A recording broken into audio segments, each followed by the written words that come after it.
Құрметті қонақтар, құрметті туысқандар, мінекей ортамызда бүгін Мәскеу қаласынан біздің Светлана келіп отыр, Мәскеуден келіп отыр. Гүлжан жанында отырыңыз, айып болмаса. Біздің Украина мен Қазақстан достықтың арқасында мінекей осындай дәрежеде біздің мәдениетімізге, құрметімізге сондай өзінің жақсы тілегін, өзінің тілін арнап жүрген Света, бір жақсы лебізіңізді айтсаңыз екен. Биыл біздің тәуелсіздігіміз 25 жыл толып жатыр. Сізге сөз. Ал не дейміз достар, бағанан бері жақсы тілектеріміз айтылып жатыр. Жаңағыдай ол бәрі періштенің құлағына шалынсын дейміз.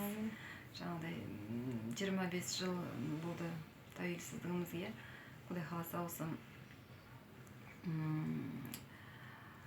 ең біріншіден бейбітшілік болсын. Бейбітшіліктің арқасында біз осындай кең дастарханда отырмыз, жиналып бәріміз.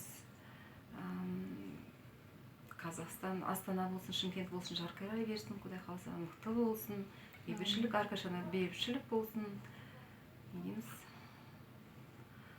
Аманшылық болсын, әрқашан аспанымыз ашық болсын, қай жерде жүрсек те аман болайық бәріміз. Бастарымыз қосылып, осындай қуаныштарымыз көп бола берсін, кең дастарханда. Жақсылықпен бөлісіп отыра берейік әрқашанда. Тойларымыз думан той болсын, үйлерімізде тек қана жақсылық болсын. Айтамыз, айтқанымыз келсін. Елбасымыз аман болсын. Мына көркеше туған жердің аршабағы, Қазақстанымыз, Құдай қаласа. көркеше туған жердің аршабағы көрінді, ана тілдің барша мәні. Оңтүстік өңірдің орысы да қазақша көкпар тартып ән салады деген. Мінекей біздің Светамыз, қазақша сайрап тұр, үлкен рахмет сізге. Біздің мәдениетімізге үлесіңізді қосып жатқаныңызға. Осы жерде Нышан деген бауырымыздың келіншегі, қасындағы Гүлжан, Абуислам деген қазақ қауымдастығының төрағасы. Мінекей ел осындай бір тіл, бір ұғымда болса, бәрі де жақсы болады. Арнайы көрермендер үшін тілші Абылайхан Оспанов.